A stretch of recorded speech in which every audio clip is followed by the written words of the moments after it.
அந்த பொண்ணு வேற பிரெக்னண்டா இருக்க கூட ஒவ்வொரு விஷயத்தையும் பண்ணிட்டு தான் இருக்கும். ட்ரீட்மெண்ட்ஸும் அப்சர்வேஷனுக்கு அப்புறம் தான் அவங்க ஸ்டேபிள் கண்டிஷன். நீங்க நம்பிக்கையோட இருங்க. அவங்க நல்லபடியா குணமாயிட்டாங்கன்னு உங்க வாயால நீங்க சொன்ன கேளுங்க டாக்டர். என் நர்ஸ், நர்ஸ் வாங்க.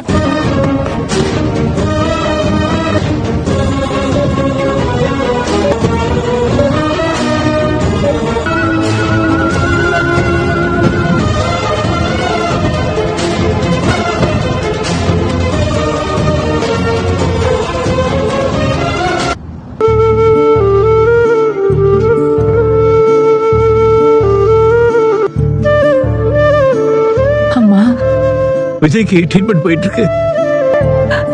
இல்லங்க, எனக்கு அவன உடனே பாவதியா இருக்குங்க. அத்தா, இப்ப இருக்கிற நிலைமைக்கு இப்ப அழுது மயங்கி உங்க உடம்ப கெடுத்துக்காதீங்க. வாங்க, தைரியமா இருங்க. வாங்க சார். படுங்க, ஸ்டேட் பண்ணாதீங்க. அவரோட ஒய்ஃபுக்கு ஆக்சிடென்ட் நடந்தத பத்தி உங்ககிட்ட டீடைல். அவங்க 2 பேரும் எப்ப வீட்ல இருந்து கிளம்பிருக்குன்னு 2 பேரும் கிளம்புனாங்க.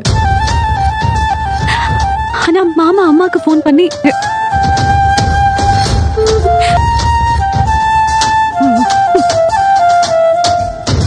அப்படி இருந்தும் இந்த ஒரு நாள்ல உங்களுக்கு யாருக்காவது போன் பண்ணி. ஆனா அப்ப விஜய் பிரதர் என்கிட்ட செக்கப்ப முடிச்சிட்டு அவங்களோட சடன் பிளான் அன்எக்ஸ்பெக்டடா என்னவோ நடந்துருச்சு. விஜய்க்கு பர்சனலாவோ இல்ல பிசினஸ் எது இல்ல. எங்களுக்கு இந்த ஆக்சிடென்ட்ல சில சந்தேகங்கள் இருக்கு. என்ன சார் சொல்றீங்க? இது தானே பிளான் பண்ணி பண்ணதா? ஆமா சார். ஆக்சிடென்ட் நடந்த விதத்தை வச்சு யோசிச்சு பார்க்க. ஆமா, இருக்காங்களா இல்ல உங்களுக்கு யார் மேலயாவது? என்ன இருந்தாலும் இப்படி எல்லாமா செய்வாங்க? அதுக்கு யார் சொல்ற நீ? வேற யார் தாத்தா? அவன் தான் அரெஸ்ட் ஆகி ஜெயில இருக்கிறானே, அவனுக்கு இதுக்கு என்ன சம்பந்தம் இருக்கு? விஜய் பிரதர் தான் யாருக்கிட்டையும் சொல்ல வேணாம்னு சொன்னாரு. ஏற்கனவே நடந்ததெல்லாம் நினைச்சு வீட்டுல எல்லாரும் ரொம்ப பயந்து போயிரு. எல்லாருமே இன்னும் அவனை நினைச்சு பயப்படுவாங்க. அதனால இந்த விஷயத்தை அவர் சொல்லல. நிவின், அவனால ஏற்கனவே நாங்க நிறைய ப்ராப்ளம் ஃபேஸ் பண்ணிருக்கோம்.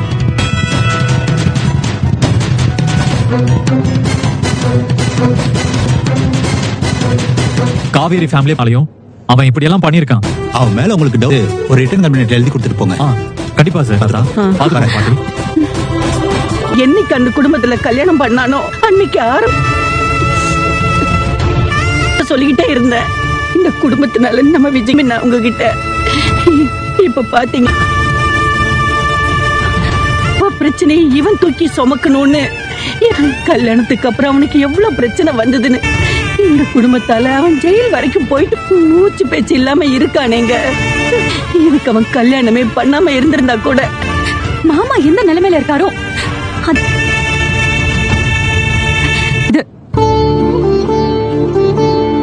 ஏற்கனவே கஷ்டத்துல இருக்கிற எங்களை நீங்க உங்க குடும்பத்து பிரச்சனையில தலையிட்டதுனால தானே என் பிள்ளைய பறி கொடுத்துட்டோம். இப்ப எங்க பேரனையும் பறி கொடுத்து பேசிட்டு இருக்க. நம்ம நம்பணும். உன்னை காப்பாத்தும். நான் உன்னை கெஞ்சி கேட்டுக்கிறேன். நடக்கிற எதையுமே தாங்கிக்கிற சக்தி. ஐயோ கடவுளே, என் பேரனை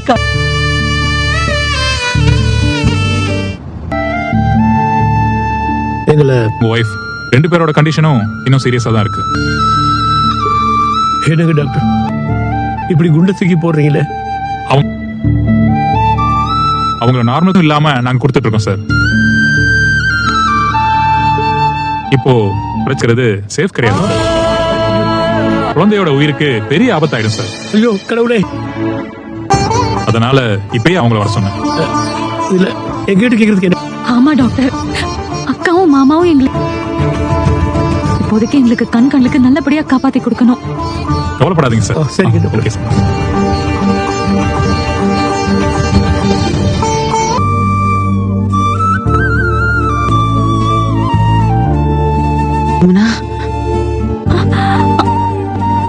இப்ப எப்படிமா இருக்கும் உனக்கு? காவேரி மாப்பிள்ளை எப்படி இருக்காங்க? பயப்படாங்க, யாரும் போய் பார்க்கல. பார்க்கலையா? ஏன் முழிக்கலாமா? இன்னும் கண்ணு முழிக்கலையா? லாரி இடிச்சதுல அவங்க கண்டிஷன் இன்னும் சீரியஸா இருக்குன்னு சொல்றேன். ஆனா தொடர்ந்து ட்ரீட்மெண்ட் கொடுத்துட்டு தாமா இருக்காங்க. இன்னும் 2 பேரும் கண்ணு முழிக்கல. எனக்கு என்னமோ ரொம்ப பயமா இருக்குடி. அம்மா காவேரி வயித்துல உள்ள குழந்தைக்கு எதுவும் பிரச்சனை நல்லா இருக்குன்னு தானே டாக்டர் சொன்னாங்க. இல்ல குழந்தைய ஆபரேஷன் பண்ணி எடுத்துடலாம்னு டாக்டர் சொன்னாரு. ஐயோ, தாத்தா 3 பேருமே இதுக்கு சரின்னு சொல்லிட்டோமா. அக்காக்கு ஆபரேஷன் நடந்துதாமா இருக்கு. மாமா கூட்டிட்டு போடி. மா நீ ஏற்கனவே மயக்கம் போட்டுட்டு நீ இங்கே ரெஸ்ட் எடு. ஆபரேஷன் முடிஞ்சு நீ செய். என்னங்க கூட்டிட்டு போறியா இல்ல நானே போய்க்கவா? மாமா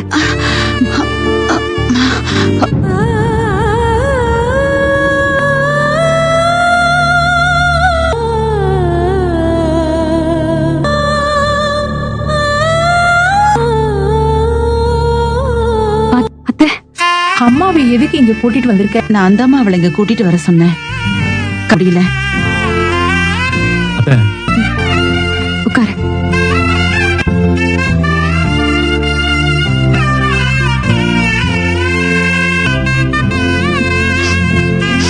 எப்படி இன்னும் கொஞ்ச நேரத்துல குழந்தை பிறந்துடும்.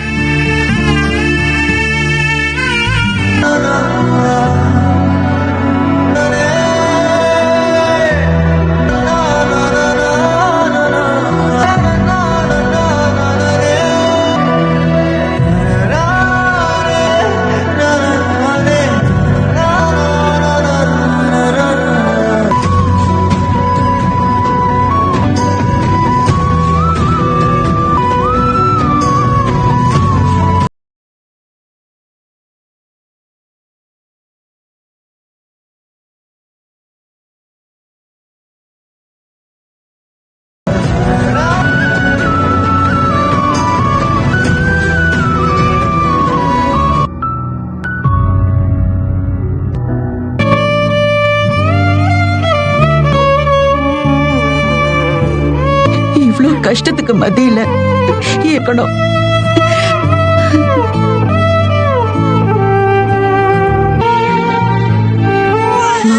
எனக்கு குழந்தை பிறந்துருச்சுன்னு நினைக்கிறேன். ஆமா கல்யாணி.